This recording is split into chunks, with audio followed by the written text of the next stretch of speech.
Deux mécanismes sont à l'origine des perturbations hémodynamiques posturales. La compression vasculaire directe, les variations de pression hydrostatique qui affectent principalement le secteur veineux, peu résistif mais à forte capacitance. Le système artériel est au contraire un système à haute pression, faible compliance et capacitance limitée.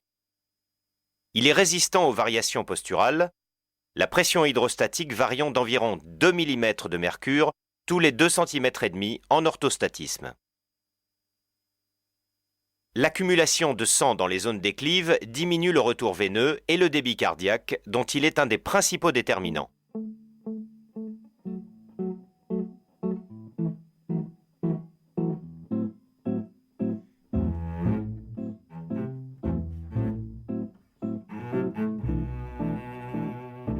Chez le sujet normal, toute diminution du retour veineux s'accompagne d'une stimulation immédiate du système baroréflexe, qui diminue l'activité parasympathique et renforce l'action sympathique avec augmentation de l'activité adrénergique.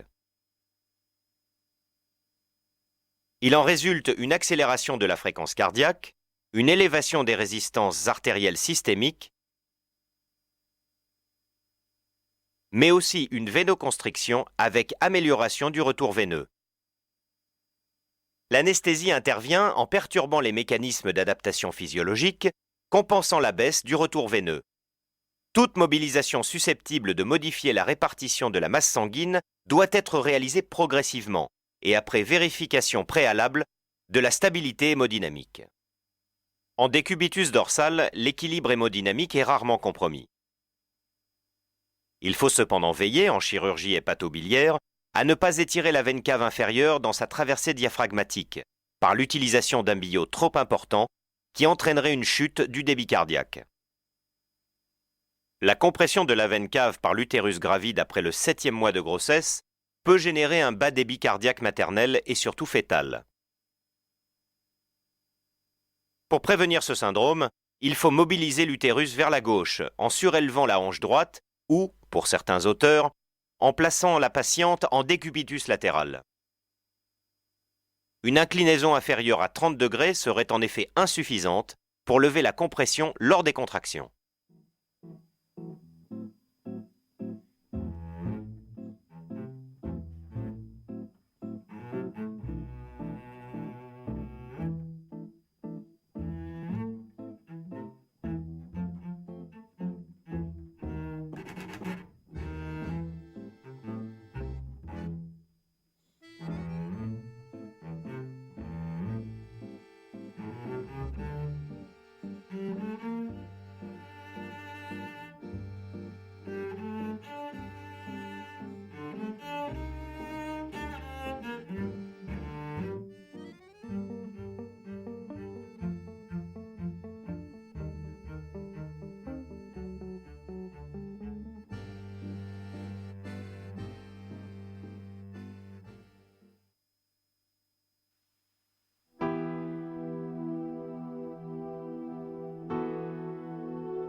Les modifications respiratoires de la posture sont indissociables de celles de l'anesthésie générale.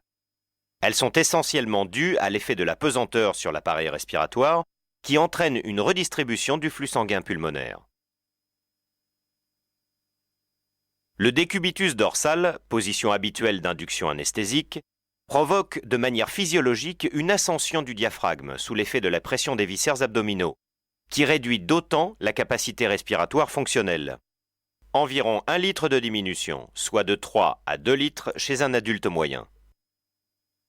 L'anesthésie générale induit un relâchement musculaire des muscles de la paroi thoracique qui majore cette réduction de la capacité respiratoire fonctionnelle. Environ 20% supplémentaire. L'insufflation abdominale d'une cœlioscopie accentue cette diminution. Une position déclive, trait de Lenbourg, augmente la pression des viscères abdominaux sur le diaphragme et diminue encore la capacité respiratoire fonctionnelle. Par contre, le proclive limite ses effets posturaux. À condition de laisser un espace suffisant à l'expansion abdominale, le décubitus ventral modifie peu la capacité respiratoire fonctionnelle.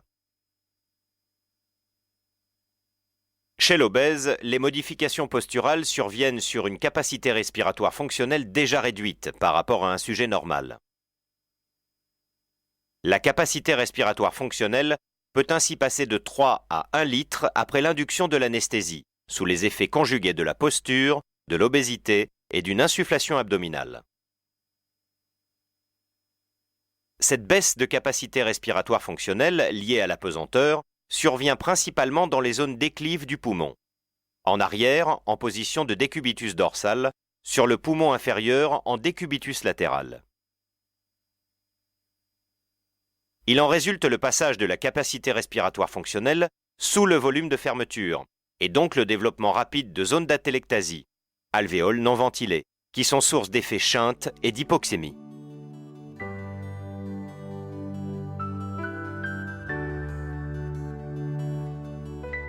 Les effets sur la circulation pulmonaire sont principalement liés à l'effet de la pesanteur, qui modifie la pression hydrostatique et donc la répartition des flux sanguins pulmonaires.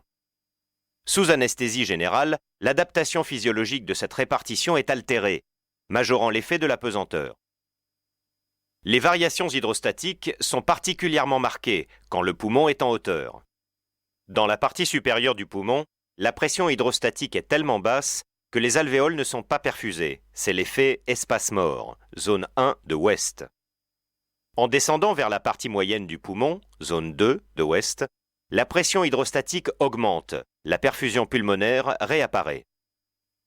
Elle dépend essentiellement de la pression artérielle pulmonaire, mais est limitée par la pression intra-alvéolaire. Une pression d'insufflation du respirateur élevée empêchera une bonne perfusion de ces alvéoles et les placera en situation d'espace mort. Dans la partie moyenne du poumon, la pression hydrostatique augmente encore et la perfusion pulmonaire ne dépend que de la différence entre pression artérielle et pression veineuse pulmonaire. Zone 3 de ouest. Le ratio ventilation-perfusion est donc optimal. Tout en bas du poumon, la ventilation est trop faible par rapport à la perfusion, créant de l'effet shunt. Au total, quelle que soit la posture, on prendra soin de laisser l'abdomen libre de toute compression, afin de permettre la libre expansion pulmonaire. L'adjonction d'une pression expiratoire positive permet de limiter la survenue des atelectasies. Des manœuvres de recrutement sont également utiles. Dans tous les cas, on évitera une pression d'insufflation trop élevée. Chez l'obèse, dans la mesure où les atelectasies surviennent précocement, il est recommandé d'induire l'anesthésie générale avec un proclive de 30 degrés environ, ou en position demi-assise, en adjoignant dès la préoxygénation une pression expiratoire positive. Mode ventilation assistée avec PEP. Les mouvements de flexion et d'extension de la tête peuvent aboutir à une avancée ou un recul du tube trachéal de 2 cm dans la trachée, soit un débattement total de 4 cm pour une trachée adulte qui mesure en moyenne 12 cm. Ainsi, une extension cervicale peut aboutir à une extubation et une flexion de la tête à une intubation sélective. Tout changement de position implique impérativement de réausculter le patient et de vérifier la courbe de Capni. De même, le passage en position déclive tend à remonter le diaphragme sous l'effet de la pression des viscères abdominaux. Le poumon subit également un déplacement céphalique. Le passage en position de Trendelenburg peut ainsi aboutir à une intubation sélective, particulièrement chez l'obèse, et en cas d'insufflation abdominale pour cœlioscopie. Toutes ces circonstances imposent une réauscultation pulmonaire et une vérification du capnogramme.